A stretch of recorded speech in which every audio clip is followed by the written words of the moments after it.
சாத்திய கூரை ஆராய்ந்திடாமல் நித்திய தரிசனம் தருபவரே, பிரயோஜனம் இல்லா எவரையும் அழைத்து உயர்த்திடும் ஆற்றலை உடையவரே, ஆபிராம் ஆபிரகாமாகிடலாம், ஒருவன் ஆயிரமாய் மாறிடலாம், ஒருவனாயிருக்கையில் அழைத்தவரே, ஆயிரமாக்கி மகிழ்பவரே, சொன்னதை பிசகாமல் செய்பவரே, யாவே வைராக்கியம் உடையவரே.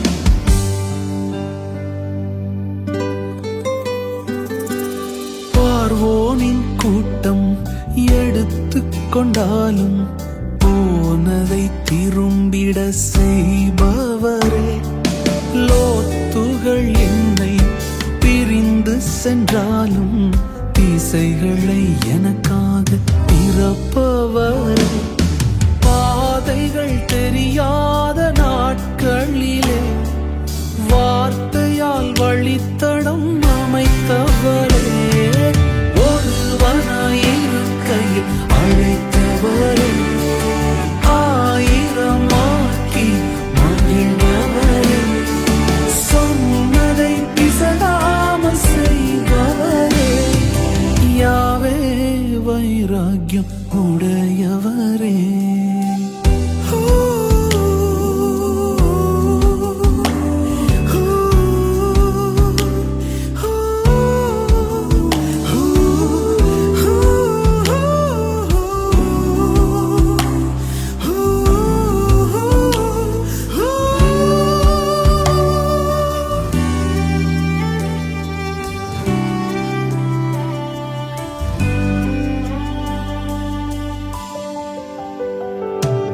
சொன்னது எல்லாம் ஒரு காலம் வந்தாலும் சொன்னவர் ஒரு காலமும் விலகவில்லை, தாமதமாகி வருஷங்களானாலும் வார்த்தையின் சாராம்சம் குறையவில்லை, கானானை சேர்ந்ததும் தெரிந்து கொண்டே சுமந்தவர் மேலான கானான் இருக்கையில் அழைத்தவரே, ஆயிரமாக்கி மகிழ்பவரே, சொன்னதை பிசகாமல் செய்பவரே, யாவே வைராக்கியம் உடையவரே, ஒருவனாயிருக்கையில் அழைத்தவரே, ஆயிரமாக்கி மகிழ்பவரே, சொன்னதை பிசகாமல் செய்பவரே, யாவே வைராக்கியம் உடையவரே.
சோத்திரமா. நீங்க எந்த ஊர்ல இருந்து வரீங்க? இப்ப பாட்டையில பாட்டகர்ல. உங்களுக்கு சொந்த ஊர் எந்த ஊரு? பாட்டைக்கரை. நீங்க இருந்து இவ்வளவு நாள் இருந்தது எங்கம்மா? இப்ப இங்க இருந்து இப்போ 6 மாசம் இங்க இருக்கிறேன். அதுக்கு முந்தி நாங்க பொள்ளாச்சியில இருந்தோம். உங்க கால்ல என்ன பிரச்சனைமா? கால்ல ஆணி குத்தி ஆஸ்பத்திரிக்கு ஊசி போட்டு ஒண்ணும் செய்யாது சொன்னாரு. அப்புறம் அதுல நீர் வந்து ஆபரேஷன் பண்ணிட்டாரு. ஆபரேஷன் பண்ணிட்டு 2 லட்சம் வரை செலவாயிடுச்சு அதுல. அது அப்புறம் சர்ஜரி பண்ண சொன்னாங்க. சர்ஜரி பண்ணல. நான் நம்பிக்கையோடு இருந்தேன். அப்புறம் கடைசிக்கு அது கால் பயங்கர வீக்கா. நிறைய இடங்கள்ல ஜோம் பண்ண ஒண்ணுமே இங்க வந்து இங்க எப்படி கேள்விப்பட்டீங்க? நீங்க அங்க பொள்ளாச்சி வந்து பாத்துருக்கோம். சரி சரி. இங்க வந்து எங்க குழந்தையார் கொண்டாடி கூட்டி வந்தா வாங்க அங்க ஜோம் பண்ணி வரலாம்னு நினைச்சிட்டு சரி வந்து அப்படி ஜோம் பண்ணிட்டு அன்னைக்கு என் கால வீக்க ரொம்ப குறைச்சி. 2 வருஷமா உங்க கால் வீங்கியே தான் இருக்குமா? ஆமா வீக்கா. நடக்கிறதுக்கு ரொம்ப கஷ்டப்படுவீங்க. கஷ்டம். அப்புறம் அங்க ஃபர்ஸ்ட் ரொம்ப வீக்கமா வந்து அப்புறம் ஆண்டவர் எங்க டாக்டர்ட்ட போய் சுகமாகல. ஒண்ணும் சரியில்லை. இங்க வந்து ஜோமன உடனே வீக்கத்துல குறைச்சி. அல்லேலூயா ஸ்தோத்திரம். சரி. இப்ப எத்தனை மாசமா அங்க வந்துட்டு இருக்கீங்க? இப்ப 3 மாசம் வரேன். நீங்க முதல் ஞாயிற்றுக்கிழமை வந்து 2வது ஞாயிற்றுக்கிழமை வந்து இப்ப 3வது ஞாயிற்றுக்கிழமையா நீங்க வந்திருக்கீங்க. 3வது மாசமா வந்திருக்கீங்க.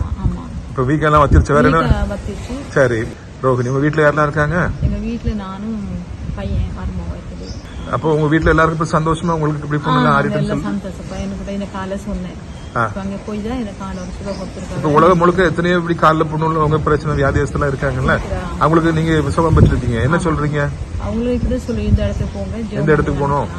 திராட்சை தோட்டத்துக்கு. நீங்க தொடர்ந்து விசுவாசி, ஏசப்பா உங்களுக்கு முழு சுகத்தை கொடுப்பாங்க. காலில் பொண்ணு இருந்ததா சொன்னீங்களே, நல்லா ஆறிட்டு போது எத்தனை வருஷத்துக்கு முன்னால? அது ஒரு 5 வருஷம் இருக்கும். சரி. நீங்க தான் திராட்சை பழ தோட்டம் அதுல பண்ணோம்ல, சந்தைகள் போகும். ஆமா, அந்த தோட்டத்துக்கு வந்திருந்தோம். அப்ப 10 வருஷம் இருக்குமே. அப்போ அதுதே மாறிட்டோம். அப்ப அம்மா கால்ல புண்ணு இருந்ததா? கால் பூரா புண்ணு அழுகி விரல அழுகி நீங்களே கூப்பிட்டு எழுந்து வர முடியல. சரி. நீங்க மேடையில இருந்து வந்து இறங்கி வந்து மற்றவங்க மேடையில ஜெபம் பண்ண. சரி. நீங்க இறங்கி வந்து ஜெபம் பண்ண. சரி. இதோட உங்களுக்கு எல்லாம் நல்லா சோமாயிரும் அப்படின்னு சொல்லி அதே மாதிரி அதுல இருந்தே சோத்திரம் கால் சோமாயிடுச்சு. அதுல இருந்தே நாங்க வந்துகிட்டு இருக்கோம். அந்த நேரத்துல கால் அழுகி இருந்தது இல்லையா? பூரா நீர் அழுகிச்சு எழுப்பி வர முடியல. அங்கே மணல் தானே. ஆமா ஆமா ஆமா. மணல்லாம் காலில் ஒட்டிச்சு. நீங்க வராண்டான்னு சொல்லிட்டு நீங்க வந்து இறங்கி வந்து ஜெபம் பண்ணீங்க. அல்லேலூயா கர்த்தர் ஸ்தோத்திரம்.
நீதிமொழிகள் 27:7.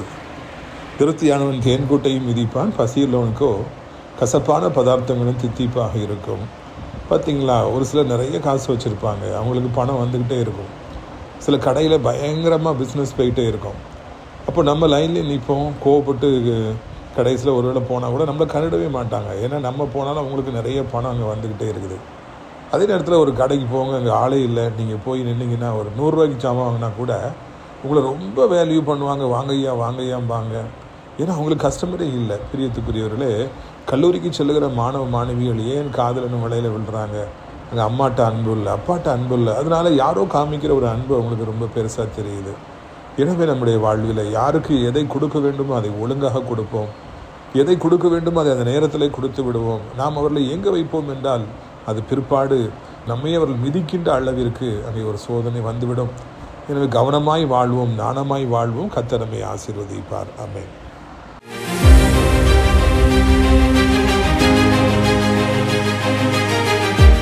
சிறியவனை பொழுதிலிருந்தும் எளியவனை குப்பையிலிருந்தும் எடுத்து உயர்த்தி ராஜாக்களோடும் பிரபுக்களோடும் வந்து இருக்கச் செய்கிற அருமை ஆண்டவர் இயேசு கிறிஸ்துவின் இனிதான நாமத்தினாலே இந்த சத்தத்தை கேட்கின்ற அனைத்து தேவனுடைய பிள்ளைகளுக்கும் என்னுடைய அன்பான வாழ்த்தல்கள். நீங்கள் கோடா கோடியை பெருகுவீர்களாக, உங்களுடைய பிள்ளைகள் கோடா கோடியை பெருகுவார்களாக என்று வாழ்த்துகிறேன்.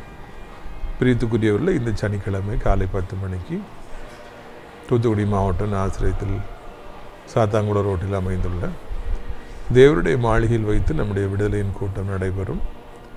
மதந்தோறும் எத்தனையோ ஜனங்கள் வந்து பங்கு பெற்று இலவசமாக இயேசு கிறிஸ்து அவர்களுக்கு தரும் விடுதலை பெற்று செல்கின்றார்கள். நீங்களும் கூட அவசியம் வர வேண்டும் என்று உங்களை அன்போடு நான் வரவேற்கிறேன். எவ்வளோ பேருக்கு புது வாழ்வு கிடைத்துள்ளது, அதன் மூலமாக எவ்வளோ பேர் ஆசீர்வதிக்கப்பட்டிருக்கிறாங்க, மாதந்தோறும் ஆசீர்வதிக்கப்படுறாங்க. கூட்டத்தின் இறுதியிலே நானும் கோயம்புத்தூரை சார்ந்த அன்பு சகோதரன் வெள்ளை உள்ளம் கொண்ட ஜோசப்பண்ணன் அவர்களும் வருவேல் சேகரையா அவர்களும் இணைந்து உங்களுடைய விடுதலைக்காக நாங்கள் ஜெபிப்போம். இயேசு உங்களுக்கு அற்புதம் செய்வார். அது மாத்திரமல்ல, நமது ஊழியத்தின் சார்பாக கட்டப்பட்டு நடத்தப்பட்டு வருகிற அடைக்கலான் குருவி எனப்பட்ட ஆவிக்குரிய முதியோர் இல்லத்திற்காக நான் ஆண்டவரை சோதரிக்கிறேன். தினந்தோறும் அங்கே ஜெபங்கள் நடைபெற்று வருகிறது. யாரெல்லாம் ஆவிக்குரிய முதியோர் இல்லம் வேண்டும் என்று விரும்புகிறீர்களோ நீங்கள் தாராளமாக தொடர்பு கொள்ளலாம். அது மாத்திரமல்ல, அங்கே ஃபேவர் பிளாக் ரோடெல்லாம் போடப்பட்டு மிகவும் அழகாக அது தோற்றம் அளிக்கின்றது. நீங்களும் கூட வரலாம்.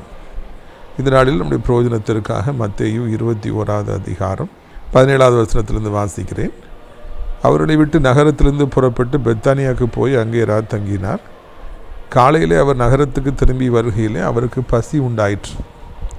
அப்பொழுது வழியருகே ஒரு அத்தி மரத்தை கண்டு அதனிடத்தில் போய் அதில் இலைகளை அன்றி வேறொன்றையும் காணாமல். இயேசு கிறிஸ்து ஒரு நாளிலே இரவு பெத்தானியாவுக்கு போய் தங்குகிறார். பெத்தானியா என்பது அவருக்கு பிரியமான ஒரு இடம். ஆண்டவர் மிகப்பெரிய அதிசயங்களை செய்த இடம், அது உங்களுக்கு தெரியும். அங்கே ராத்தங்கி விட்டு அவர் பகலிலே ஊழியத்திற்காக வருகிறார். அப்படி வருகிற பொழுது அவருக்கு பசி உண்டாயிற்று என்று நாம் காண்கின்றோம்.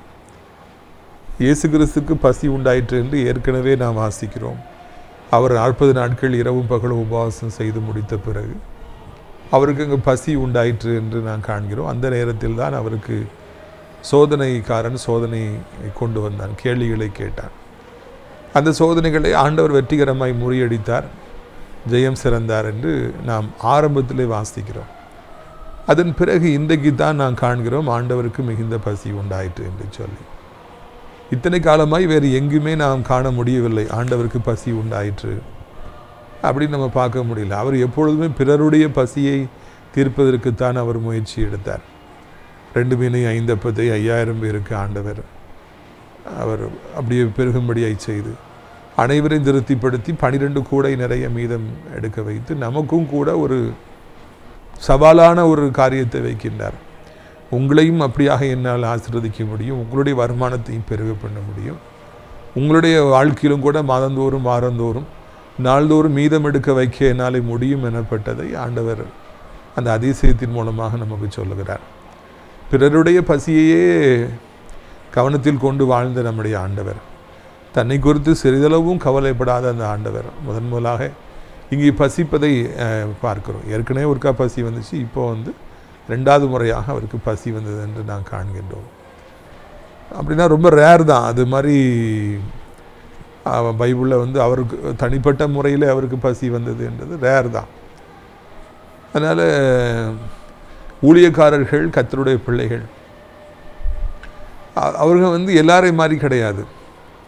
நம்ம குறித்து கவலைப்பட்டு வாழ்கிறது வாழ்க்கை அல்ல. இயேசு கிறிஸ்து அப்படி தன்னை குறித்து அவர் கவலைப்படவில்லை. பிறருடைய பசியை தானே குறித்து கவலைப்பட்டு, நாமும் அப்படித்தான் இருக்கிற இடங்களிலே, ஊழியம் செய்கின்ற இடங்களிலே, நம்முடைய வீட்டிலே, நண்பர்கள் மத்தியிலே, பணிபுரிகிற படிக்கிற இடத்துல நம்மை குறித்து நாம் கவலைப்படாதபடி நம்மோடு யார் பிரயாணிக்கின்றார்களோ, ஆண்டவர் நாம் யாரையெல்லாம் சந்திக்க வேண்டும் என்று சித்தம் கொண்டிருக்கிறாரோ அவர்களுக்கு என்ன தேவை என்பதை அறிந்து அவர்களுடைய காரியங்களை சிந்திப்பதற்காக, அவருடைய தேவைகளை சந்திப்பதற்காக, அவர்களுக்கு பசியாக இருக்கும் என்றால் உணவை பெற்றுக் கொடுப்பதற்காக, அவர்களுக்கு பாதை தெரியாமல் இருக்கும் என்றால் பாதை காண்பிப்பதற்காக ஆண்டவரமே அழைத்திருக்கிறார். கல்லூரியில் படிக்கிற காலங்களிலே அங்கு நடக்கின்ற நல்ல ஊழியங்களின் மூலமாக எத்தனை பேர் கிறிஸ்துவுக்காக தங்களை அர்ப்பணித்திருக்கிறார்கள் தெரியுமா? கிறிஸ்துவின் பக்கமாக இழுக்கப்பட்டார்கள் தெரியுமா? எப்படியோ போயிருக்கணும் அவங்களுடைய வாழ்க்கை, நாசமாக போயிருக்கணும், பாவத்தில், குடியில், போதையில், தவறான பழக்கங்கள் அழிஞ்சு போயிருக்கணும். ஆனால் ஆண்டவர் அங்கே அந்த கல்லூரியில் நடந்த அந்த ஊழியங்களின் மூலமாக, பிரேயர் செல்களின் மூலமாக அங்கே படித்த மாணவர்கள் தங்களை குறித்து மாத்திரம் கவலைப்படாதபடி ஏனைய ஆத்துமாக்களை குறித்தும் கவலைப்பட்டபடியினாலே அதன் மூலமாக எவ்வளோ பேர் ரட்சிக்கப்பட்டு அடுத்த 30 வருடங்கள் 50 வருடங்கள் அவர்கள் கிறிஸ்துவுக்காக சாட்சியாக நின்றார்கள் என்று நாம் காண்கின்றோம். நாம் இந்த பூமியில் இருக்கிற மட்டும் நம்மை குறித்து கவலைப்படாதபடி நம்மோடு உடன் பிரயாணிப்பவர்களை குறித்து கவலைப்படுவதற்காகவே நாம் அழைக்கப்படுகிறோம். ரெண்டாவதாக அவர் அங்கே அந்த அத்தி மரத்தண்டை போய், வழியருகே நின்ற அத்தி மரம், ஒரு ஹோட்டல் அல்ல, இல்லை என்றால் மிகப்பெரிய ஒரு ரெஸ்டாரண்ட் அல்ல. ஆண்டவர் எங்கே போய் கனியை தேடி போகிறார்? பசியை தீர்ப்பதற்காக. அந்த அத்தி மரம், ரோட்டு ஓரத்தில் இருந்த அத்தி மரத்தில் போய் ஏதாவது சாப்பிட கிடைக்குமா என்று அவர் தேடி போனார் என்று நாம் காண்கின்றோம். அவர் தேவகுமாரன், வானத்தையும் பூமியும் படைத்தவர், தன்னுடைய பசியை தீர்ப்பதற்காக அங்குமிங்குமாய் பார்க்கிறார். அங்கே இருந்த ஒரு அத்தி மரம், அதுதான் அவர் கண்களுக்கு தென்பட்டது. அங்கே ஏதாவது கிடைக்குமா என்று அவர் போனார் என்று நாம் காண்கின்றோம். எப்பொழுதும் மனுஷகுமாரன் வருவார் என்று தெரியாது, எப்பொழுது ஆண்டவர் நம்மிடத்தில் வருவார், எதை எதிர்பார்ப்பார் என்று நமக்கு தெரியாது. திட்டமிட்டு அது செய்யவில்லை, அந்த நாளில் அந்த இடத்துல அது நின்றுச்சு, வழி அருகே நின்றுச்சு, அதனால் அவர் அங்கே போனார். ஒருவேளை ஆண்டவர் திட்டமிடாவிட்டாலும் கூட சில நேரங்களிலே திடீரென்று சொல்லி நம்மை தேடி வருவார். தேடி வருகிற நம்முடைய ஆண்டவர் இந்த அத்திமரத்தண்டையில் கனியை தேடியது போல நம்மிடத்திலும் அவர் கனியை தேடுபவராக இருப்பார். நாமும் கூட ஊழியம் செய்கிறோமா? நாமும் கூட ஆண்டவருக்காக நிற்கிறோமா? நாமும் கூட ஆண்டவரை அறிவிக்கின்றோமா என்று பார்க்கும்படியாக, என் மகன் கனி தருவானா, என் மகள் கனி தருவாளா என்று நம்மை தேடி வருபவராக அவர் இருக்கின்றார். அத்திமரத்தை தேடி போனவர் இன்றைக்கு உங்களையும் தேடி வருகிறார். ஒரு நாளில் நான் வாலிப பிரயத்தில் கல்லூரியில் படித்து கொண்டிருந்த பொழுது ஆண்டவர் என்னையும் தேடி வந்தார். நீ கனி தருவாயோ என்று என்னையும் தேடி வந்தார். அவருடைய பசியை தீர்ப்பதற்காக, அவருடைய ஆத்ம பசியை தீர்ப்பதற்காக நாம் ஏதாவது செய்வோமா, நாம் கனி கொடுப்போமா என்று பார்க்கும்படியாக நம்மை தேடி வருபவராக அவர் இருக்கின்றார். நாம் ஒரு பெரிய குடும்பத்தை சார்ந்தவராக அல்லாதவராக இருக்கலாம், நம்முடைய தாய் தகப்பன்மார் ஊழியம் செய்யாதவர்களாக இருக்கலாம், இல்லாவிட்டால் நீங்கள் தான் முதலாக உங்கள் குடும்பத்தில் கிறிஸ்துவை ஏற்றவராக இருக்கலாம். ரோட்டோரம் உள்ள ஒரு அத்திமரம் போல இல்லையா, முன்ன பின்ன தெரியாத ஊழியத்துக்கு சம்மந்தமே இல்லாத ஒரு குடும்பத்திலிருந்து நீங்கள் ஆண்டவரை ஏற்றுக்கொண்டிருக்கலாம். நான் என்ன ஊழியத்தை செய்வது, நான் என்ன கனி கொடுப்பது, நான் என்ன பிரசங்கம் செய்வது, நான் என்ன மேடையில் ஏறுவது, மைக்கி பிடிப்பது, எனக்கு அதெல்லாம் தெரியாது என்று நீங்கள் நினைக்கலாம். பரவாயில்லை, உங்களால் முடிந்ததை நீங்கள் செய்யுங்கள். ஆண்டவர் கிதியோனிடத்தில் சொன்னது எனக்கு ஞாபகத்தில் வருகிறது. உனக்கு இருக்கிற இந்த பலத்தோடு நீ போப்பா, ரொம்ப பெருசாலாம் ஒன்றும் எனக்கு செய்ய வேண்டாம், உனக்கு இப்போ என்ன பலன் இருக்கோ அந்த பலத்தோடு நீ போ. நமக்கு என்ன பலன் இருக்கிறதோ அந்த பலத்தை வைத்து நாம் பணி செய்கின்ற இடத்துல, நாம் வசிக்கின்ற இடத்துல, நம்முடைய ஆலயத்தில் நமக்கு இருக்கிற கொஞ்ச பலத்தோடு கூட நாம் ஊழியம் செய்ய ஆரம்பிப்போம் என்றால் அது ஆண்டவருக்கு போதும். அந்த கனிகள் ஆண்டவருக்கு போதும். நாம் அலையை புரட்டி தள்ள வேண்டும் என்கிற அவசியம் இல்லை. கடினமான ஊழியத்தை செய்ய வேண்டுகிற அவசியம் இல்லை. தூர மாநிலத்திற்கு சென்று ஊழியம் செய்கிறாங்க இருக்காங்க. நமக்கு அப்படியே ஒரு அவசியம் இல்லை. நம்மால் முடிந்ததை ஆண்டவருக்காக நாம் செய்யலாம். முடிந்ததை ஆண்டவருக்காக நாம் கொடுக்கலாம். அத்திமரமாக இருக்கலாம், சாதாரணமான ஒரு மனிதனாக நீங்கள் இருக்கலாம், மனுஷியாக இருக்கலாம். உங்களிடத்திலும் ஆண்டவர் கனியை எதிர்பார்ப்பார் என்று இதன் மூலமாக நான் தெரிந்து கொள்கிறோம். ஆண்டவரிடத்தில் நாம் அநேக காரியங்களை எதிர்பார்க்கிறோம். ஆண்டவர் எனக்கு அதை செய்வாரா இதை செய்வாரா என்று நாம் எதிர்பார்க்கிறோம். நிச்சயமாக ஆண்டவர் செய்வார், உங்களை கைவிட மாட்டார். நீ என்ன கேட்டாலும் ஆண்டவர் அதை நிச்சயமாக உங்களுக்கு செய்வார். அதே நேரத்தில் ஆண்டவரும் நம்மிடத்தில் கனியை எதிர்பார்க்கிறார்.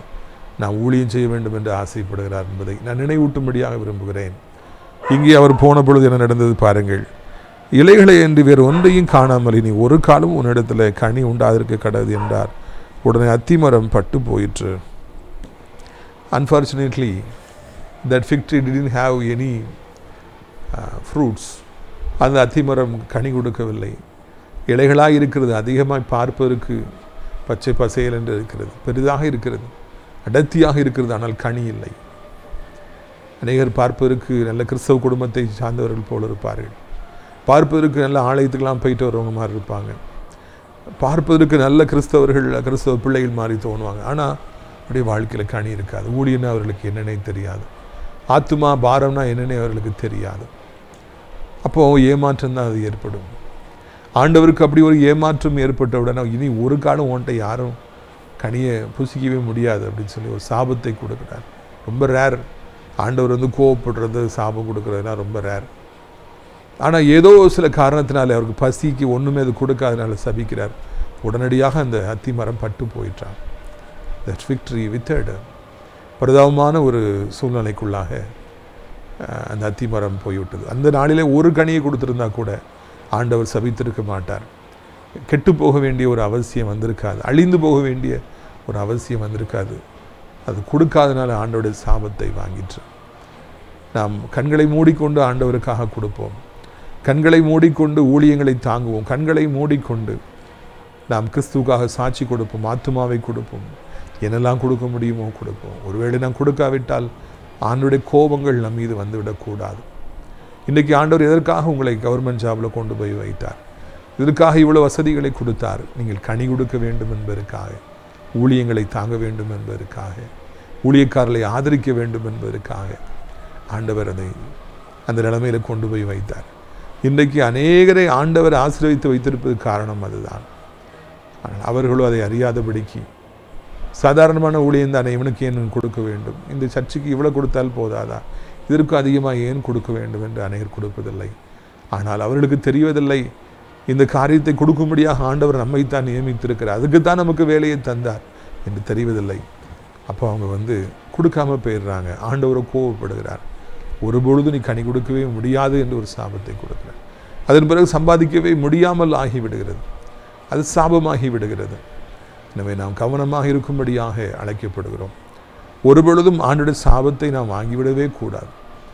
ஒருபொழுதும் ஆண்டுடைய கோபத்தை நாம் சம்பாதித்து விடக்கூடாது. வேற யார் வேண்டும் என்றால் நம்மை பயக்கட்டும்.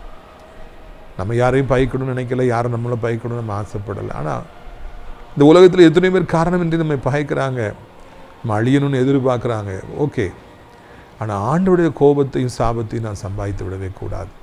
நாம் கவனமாக இருக்கும்படியாக நாம் அழைக்கப்படுகிறோம். பிரியத்துக்குரியவர்களே, உடனே சீசர்லாம் பார்க்குறாங்க, என்னப்பா இது நீங்கள் சொன்ன உடனே பட்டு போயிடுச்சுன்னு சொல்லி ஆச்சரியப்படுறாங்க. அப்போ 21 பாருங்கள். இயேசு அவரை நோக்கி, நீங்கள் சந்தேகப்படாமல் விசுவாசம் உள்ளவர்களாக இருந்தால் இந்த அத்திமரத்தில் செய்ததை நீங்கள் செய்ததும் இல்லாமல் இந்த மழையை பார்த்து நீ பெயர்ந்து சமுத்திரத்தில் தள்ளுண்டு போ என்று சொன்னாலும் அப்படியாகும் என்று மெய்யாகவே உங்களுக்கு சொல்லுகிறேன். மேலும் நீங்கள் விசுவாசம் உள்ளவர்களாய் ஜெபத்தில் எவைகளை கேட்பீர்களோ அவைகளை எல்லாம் பெறுவீர்கள் என்றார். எங்கே போய் வண்டி இப்படி போய் எப்படியோ போயிடுது. அத்திமரத்தை சபிக்கிறாரு, எல்லாரும் அதிர்ந்து போய் நிற்கிறாங்க. அப்போ ஆண்டவர் சொல்கிறார், நீங்கள் விசுவாசத்தோடு எதை சொன்னாலும் அது நடக்கும். அது மாத்திரமல்ல, ஜெபத்தில் நீங்கள் எதை கேட்குறீங்களோ அதெல்லாம் நீங்கள் பெற்றுக்கொள்வீங்க. ஒரு மரம் அழிந்து போகிறது, ஆனால் அதிலிருந்து கிடைக்கிற பாடம் அது ஆசீர்வாதமான பாடமாக இருக்கிறது. மைனஸ் இங்கே ப்ளஸ்ஸு, அது நமக்கு புரிந்து கொள்ள முடியாமல் இருக்கிறது. ஒரு சிலர் நன்றாக இருப்பதை பார்த்து, கர்த்தர் எனக்கு அதை செய்தார், இதை செய்தார், வேலை கொடுத்தார், கர்த்தர் என்னை வெளிநாட்டுக்கு அழைத்து கொண்டு சென்றார், கர்த்தர் எனக்கு பிள்ளைகளை கொடுத்தார், அதை கொடுத்தார் என்று எவ்வளோ பேர் சாட்சி சொல்கிறாங்க, அதை பார்த்து குடிப்பழக்கத்திலிருந்து விடுதலை பெற்று அதெல்லாம் கேட்டு நிறைய பேர் எனக்கும் ஆண்டவர் அப்படியே செய்வார், என் பிள்ளைக்கும் செய்வார் என்று கிறிஸ்துவின் பக்கம் வாராங்க. ஒரு சில துன்மார்க்கர் அழிவதை பார்த்து, ஒரு சிலர் ஆண்டோட கோபாக்கினை ஒருவர் மேலே ஒரு சிலர் மேலே வர்றதை பார்த்து அவங்க ஆசீர்வதிக்கப்படுறாங்களாம். அது எப்படி நமக்கு தெரியல. அதான் இதை தான் அந்த அத்திமரம் சபிக்கப்பட்டவன்னு சொல்கிறார், நீங்கள் விசுவாசி எதை கேட்டாலும் பெற்றுக்கொள்வீங்க. இங்கே ஒன்று அழிகிறது, இன்னொன்று பாடம் சொல்லி கொடுக்கப்படுகிறது. என்ன கேட்டாலும் விசுவாசி கேளுங்க, ஜெபத்தில் எதை கேட்டாலும் நீங்கள் பெற்றுக்கொள்வீங்க. விசுவாசம் என்பது முக்கியமானது என்பதை ஆண்டவர் இந்த சம்பவத்தின் வழியாக அவர் நமக்கு தெரியப்படுத்துகிறார். எனவே நாமும் விசுவாசிப்போம், குழந்தைகளைப் போல விசுவாசிப்போம். கொஞ்ச காலம் விசுவாசிப்பது எளிது, வாழ்வில் எல்லா காலங்களிலும் விசுவாசிப்பது கடினம். எல்லாம் நலமாக இருக்கும் பொழுது ஆண்டவரை விசுவாசிப்பது எளிது, எல்லாம் எதிராக இருக்கிற பொழுது ஆண்டவரை விசுவாசிப்பது கடினம். கையில் ஏராளமான பணம் இருக்கும் பொழுது ஆண்டவரை விசுவாசிப்பது எளிது, ஒன்றுமே இல்லாமல் இருக்கும் பொழுதும் ஆண்டவரை விசுவாசிப்பது கடினம்.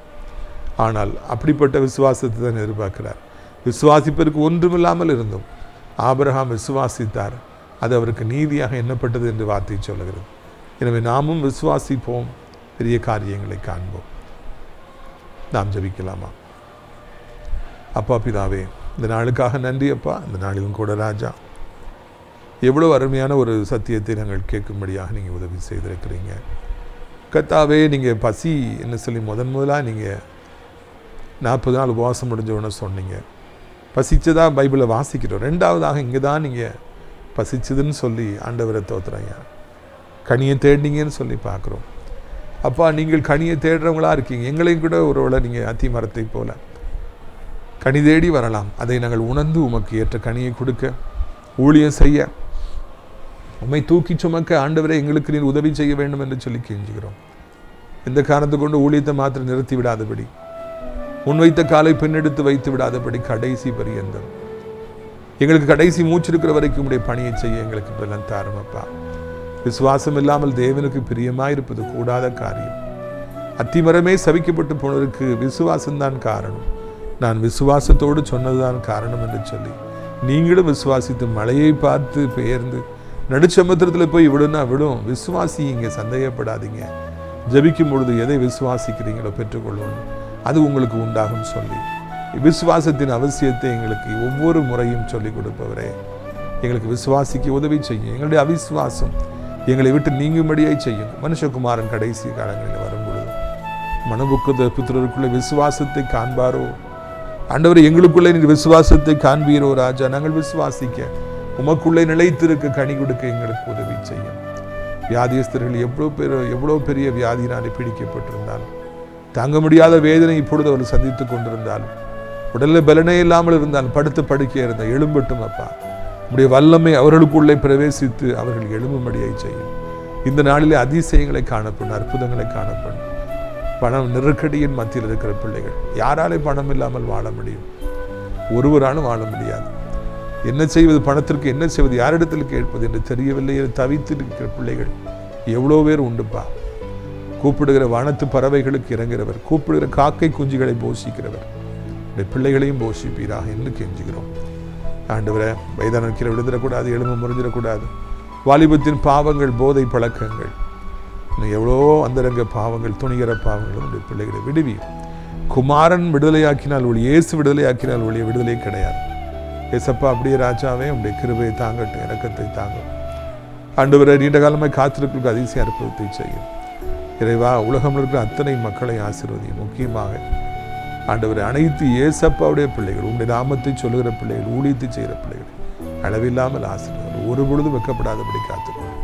நாசிரி திராட்சை பழத்தோட்ட ஊழியர்கள் நேசிக்கிற, நாள்தோறும் நம்முடைய நிகழ்ச்சிகளை பார்க்கிற, அறிமுகப்படுத்துகிற அத்தனை நல்ல உள்ளங்களை ஆசீர்வதியும். இந்த அருமையான நாளிலும் கூட ராஜா அப்பா, சோத்திர சத்தத்தை கேட்ட பிள்ளைகள் ஒவ்வொருவரையும் என்று முதற்கொண்டு ஆசீர்வதிங்க. இயேசுவின் மூலம் ஜெபிக்கிறோம் பிதாவே. என் ஆத்துமாவை கர்த்தரை சோத்திரி, என் முழு உள்ளமே அவருடைய பரிசுத்த நாமத்தை சோத்திரி. என் ஆத்துமாவை கர்த்தரை சோத்திரி, அவர் செய்த சகல உபகாரங்களை ஒருபொழுதும் நீ மறவாதே. கர்த்தராகிய இயேசு கிறிஸ்துவின் கிருபையும், பிதாவாகிய தேவனுடைய அன்பு, பரிசுத்த அந்யோன்யம் இல்லாத பிரசன்னம் உங்கள் அனைவரோடு இன்றைக்கு சதா காலங்கள் நினைத்திருக்கிறார். அல்லேலூயா.